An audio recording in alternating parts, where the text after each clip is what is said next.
Hello, welcome back to my channel. तर तुम्हाला पण मोजक्या वस्तूंपासून आईस्क्रीम बनवायला आवडेल का? तर हा व्हिडिओ खास तुमच्यासाठी।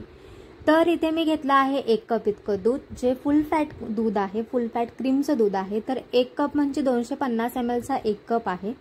तर तितकं दूध आपल्याला एका भांड्यामध्ये घालायचं आहे आणि मस्त अशी एक उकळ काढायची। खूप मोठी उकळ नाही, साधारण गरम झालं की आपल्याला गॅस जो आहे तो आपल्याला स्लो करायचा आहे। तर इथे दूध जे आहे ते मस्त उकळायला सुरुवात झाली होती, म्हणून मी गॅस जो आहे तो आता स्लो करून घेतला। आणि आता मी काय करते, तर त्याच वाटीमधनं 4 ते 5 चमचे दूध जे आहे ते त्याच्यामध्ये मी काढून घेते, ज्याच्यामध्ये आपल्याला कॉर्नफ्लोअर ॲड करायचं आहे आणि त्याची चांगली अशी स्लरी तयार करून घ्यायची। तर इथे मी 5 चमचे इतकं दूध त्या वाटीमध्ये काढून घेतलंय आणि त्या दुधामध्ये आता 1 चमचा इतका आपल्याला मिल्क पावडर घ्यायची। टोटली ऑप्शनल आहे, माझ्याकडे होती म्हणून मी वापरली, पण ह्याने फ्लेवर खूप चांगला येतो। तर मिल्क पावडरच्या गाठी होणार नाही, त्यासाठी एक असा विस्कर घ्यायचा आणि त्याच्याने मस्तपैकी मिक्स करायचं। मिल्क पावडर व्यवस्थित घालून झाल्यानंतर आता आपल्याला घालायची आहे साखर। तर एवढ्या दुधासाठी आपल्याला 3 चमचे म्हणजे 3 टेबलस्पून इतकीच आपल्याला साखर वापरायची आहे। हे जे प्रमाण आहे ते आपल्याला अगदी परफेक्ट असं प्रमाण आहे आणि व्यवस्थित असं मिक्स करायचं आणि बाजूला ठेवून द्यायचं। आणि जे आपण साईडला काढून घेतलेलं दूध होतं त्याच्यामध्ये आपल्याला 1 चमचा आपल्याला कॉर्नफ्लोअर घालायचं आहे। ज्या चमच्याने आपण दूध घेतलं होतं त्याच चमच्याने आपल्याला कॉर्नफ्लोअर घ्यायचं आहे आणि मस्तपैकी त्याची स्लरी तयार करून घ्यायची आहे। आणि जो गॅस जो आहे तो आता मी लो मीडियमलाच ठेवला आहे। तर त्याची व्यवस्थित अशी स्लरी तयार करून झाल्यानंतर आता आपल्याला काय करायचं, तर त्या दुधामध्ये कॉर्नफ्लोअरची जी स्लरी आहे ती घालायची। तर इथे गॅस जो आहे तो मी पुन्हा थोडासा मीडियमवर केलाय आणि थोडंसं करत त्याच्यामध्ये स्लरी घालते आणि त्याचबरोबर त्याला विस्करने व्यवस्थित मिक्स सुद्धा करते, जेणेकरून गाठी होणार नाहीत। आणि एक 2 ते 3 मिनिटांसाठी फक्त आपल्याला त्याला तसंच उकळवायचं आहे किंवा व्यवस्थित असं मिक्स करायचं आहे। आणि गॅस जो आहे तो आपल्याला नंतर बंद करायचा आहे। तर 2-3 मिनिटांनंतर तुम्ही बघू शकता इथे दूध जे आहे ते बऱ्यापैकी घट्ट झालंय आणि थंड झाल्यानंतर ते अजून घट्ट होणार आहे। त्याच्यामुळे आता मी काय करते, तर गॅस बंद करते आणि ते साईडला ठेवून देणार आहे। पंख्याखाली एक 5 ते 7 मिनिटांपर्यंत त्याला तसंच थंड होऊ द्यायचंय। तर इथे 5 ते 7 मिनिटं झालेली आहेत, मस्तपैकी ते थंड झालंय, ते अजून घट्ट झालंय। आणि आता आपल्याला एका छोट्याशा वाटीमध्ये ते काढून घ्यायचंय आणि त्याच्यानंतर आपल्याला फ्रीजमध्ये ठेवायचंय। तर इथे मी घेतलाय एक काचेचा छोटासा असा बोल आणि त्याच्यामध्ये मी ते सगळं मिश्रण जे आहे ते काढून घेणार आहे आणि त्याच्यावरती मी व्यवस्थित असं ॲल्युमिनियमचा फॉईल जो आहे तो व्यवस्थित लावून घेणार आहे। तुमच्याकडे जर क्लीन फिल्म असेल तर ती सुद्धा लावली तरीही चालेल, पण काहीतरी आपल्याला त्याच्यावर झाकणं गरजेचं आहे, नाही तर त्याच्यावरती बर्फ जमा होईल फ्रीजमध्ये आणि मग सगळी रेसिपी जी आहे ती बिघडून जाईल। तर फ्रीजमध्ये ते मस्त असं थंड होतंय, तोपर्यंत आपल्याला घ्यायची एक अमूलची फ्रेश क्रीम आणि त्याला थोडंसं शेक करून घ्यायचं आणि झाकण काढून ती सगळीच्या सगळी, ही आहे 250 ml, जी साधारण 68 का 69 रुपयाची काहीतरी मिळते। तर ती सगळी क्रीम आपल्याला ह्या रेसिपीसाठी वापरायची किंवा ह्या आईस्क्रीमसाठी आपल्याला वापरायची। तर ही जी क्रीम आहे ती आपल्याला आणल्या लगेच वापरायची नाहीये। तर मला आज रेसिपी शूट करायची होती, तर मी काल रात्रीच आणून तिला फ्रीजमध्ये व्यवस्थित ठेवून दिलं होतं, म्हणजे ती एकदम चिल्ड आणि एकदम थंडगार अशी आपल्याला ती क्रीम हवी आहे। कारण आता आपण त्याला व्यवस्थित असं ब्लेंड करणार आहोत, तर त्या मशीनच्या ब्लेंडमुळे किंवा त्या गरमीमुळे ती खूपच पातळ होते आणि एकदम व्यवस्थित ते पिळून काढल्यानंतरही माझं मन काही समाधान होत नव्हतं। असं वाटत होतं की हे काही पैसे वसूल झाले नाहीयेत, म्हणून मी मस्त त्याला कापून घेतलं टेट्रा पॅकला आणि त्याच्या आतमध्ये जी काही क्रीम होती साईडला जमा झाली होती ती सगळी काढून घेतली।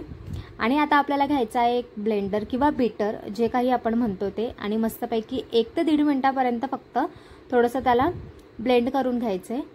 तर इथे मी आता काय करते, तर खाली ना एक भांडं घेतलंय, म्हणजे केक टीन घेतलाय आणि त्याच्यामध्ये बर्फाचे तुकडे घेतलेत आणि त्याच्यावरती तो बोल ठेवलाय, जेणेकरून खालून ते थंड लागेल आणि वरून मशीनने जे काही आपण ब्लेंड करू तर त्या गरमीमुळे क्रीम जी आहे ती आपली पटकन पातळ होणार नाही आणि ती आपल्याला जो घट्टपणा हवाय किंवा जो फ्लफीनेस हवाय, जशी आपल्या व्हिप क्रीमला असते तशी त्या क्रीमला आपल्याला टेक्स्चर मिळेल, त्यासाठी बाकी काही याची रिक्वायरमेंट नसते। तर इथे मस्त मी खाली बर्फाच्या थंडीने चांगल्यापैकी हे ब्लेंड करून घेते, पटकन ते घट्ट होईल।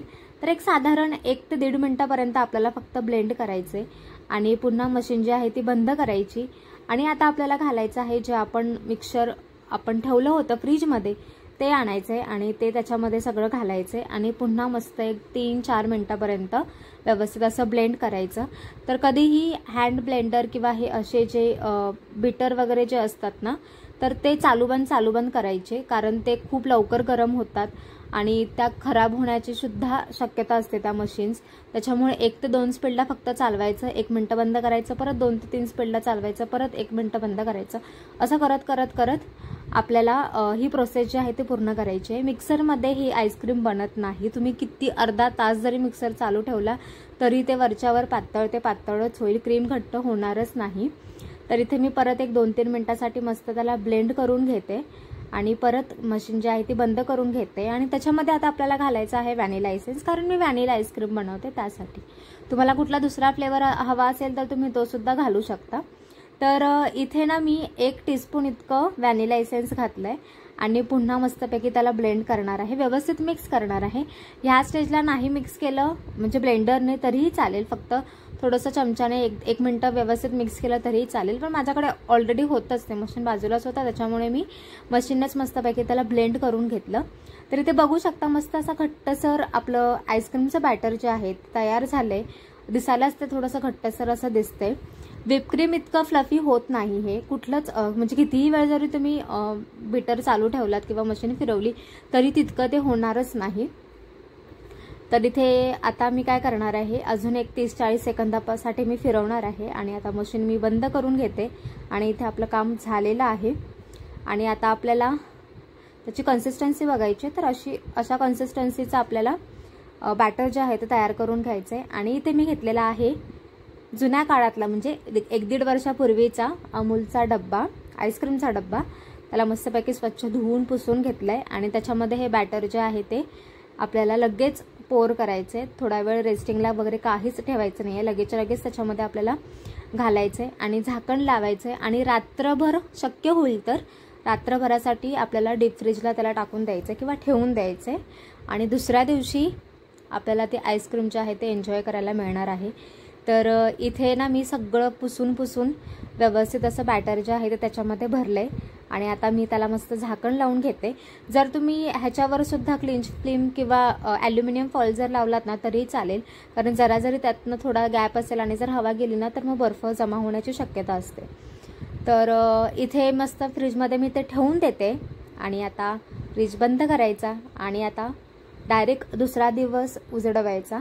तर इथे दुसऱ्या दिवशी एक साधारण सकाळी 10-11च्या दरम्यान इथे आईस्क्रीम मस्त अशी रेडी झाली आहे व्हॅनिला फ्लेवरवाली।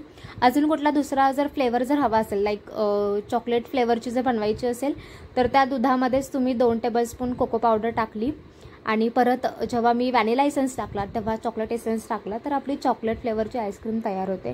तर इथे मस्त अशी क्रीमी अशी आपली आईस्क्रीम तयार झाली आहे, खूपच कमी साहित्यामध्ये आणि खूप पटकन पण सुद्धा आपण म्हणू शकतो। आणि मागच्या वर्षी मी GMS पावडर वगैरे वापरून कसं काय आईस्क्रीम बनवायचं घरच्या घरी त्याचा सुद्धा व्हिडिओ जो आहे तो मी अपलोड केला होता, तर त्याची जी लिंक आहे ते मी डिस्क्रिप्शन बॉक्समध्ये देईलच, तर ते सुद्धा तुम्ही चेक करू शकता। तर इथे आपली मस्त अशी आईस्क्रीम तयार झाली आणि मला अजिबात राहत नाहीये ती टेस्ट केल्याशिवाय, तर इथे मी पटकन असं टेस्ट करणार आहे। तर आजचा जर व्हिडिओ आवडला असेल ना तर मला कॉमेंट बॉक्समध्ये कळवा, सोबतच चॅनलला देखील सबस्क्राईब करा, लाईक करा, शेअर करा। पुन्हा भेटू लवकरच, तोपर्यंत बाय।